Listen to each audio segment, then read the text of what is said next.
Les débuts médiocres ne définissent jamais l'avenir d'un homme ou d'une femme. Cela montre seulement la réalité de leur point de départ, met en évidence le type d'effort qu'ils auraient besoin de déployer et leur montre, à travers l'histoire d'autres également, que les réalisations de la vie d'un homme ou d'une femme ne se reposent pas seulement sur sa décision d'essayer, mais dans leur capacité à positionner leurs esprits pour le succès, peu importe les revers auxquels ils sont confrontés.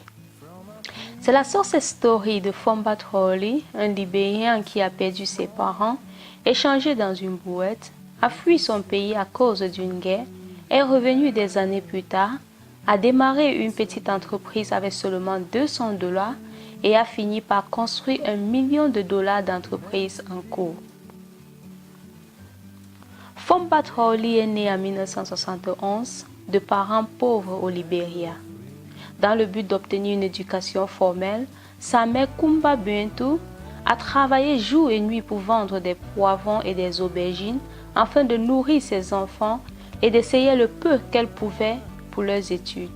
Ses rêves de devenir un diplômé universitaire s'étaient effondrés lorsque sa mère était décédée dans les années 1980. Fomba, dévasté et confus, n'a eu d'autre choix que de quitter l'école. Étant le fils aîné, il a dû se débrouiller pour la famille en vendant des pantoufles de douche dans une brouette. Une autre tragédie a encore frappé, mais il s'agissait cette fois d'une guerre civile et lui et sa famille n'avaient d'autre choix que de fuir le Libéria pour la Gambie en tant que réfugiés en 1989. Après avoir vécu et travaillé en Gambie pendant 2 ans, Fomba est rentré au Libéria en 1991. Il est arrivé dans son pays d'origine avec $200 qu'il avait en partie économisé et emprunté au Libéria. À son retour, Fomba s'est rendu compte qu'il y avait un besoin urgent de thon en caoutchouc dans la capitale, Monrovia, car beaucoup de gens marchaient largement pieds nus depuis la fin de la guerre. Immédiatement, il a capitalisé sur cette opportunité commerciale et a commencé à vendre des thons abordables à la population. Il a utilisé les $200 qu'il avait obtenus pour créer une entreprise appelée Kumba Bintou en sens, qu'il a nommée en l'honneur de sa défunte mère, qui a tout mis en œuvre pour que ses enfants aient une vie meilleure avant de décéder.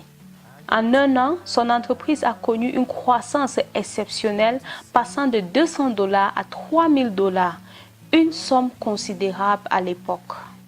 Le chef d'entreprise a augmenté ses revenus régulièrement et en 2005, il avait 3 magasins de vente au détail au Libéria vendant des articles tels que du papier et des cosmétiques importés de divers pays du monde tels que la Chine, les États-Unis, la Turquie et la Côte d'Ivoire.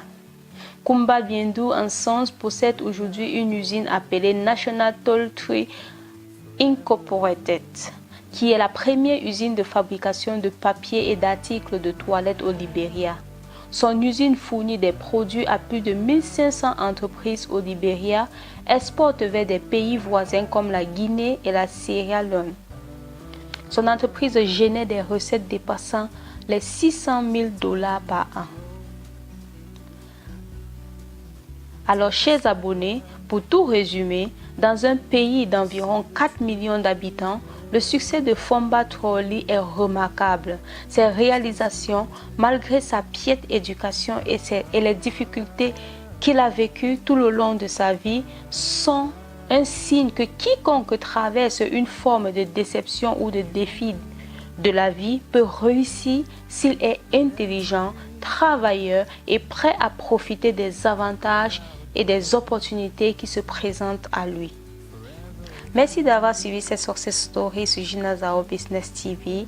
Je vous pose donc la question, que pensez-vous de cette success story de Fomba Traoré? Faites-moi savoir en laissant un commentaire. Merci.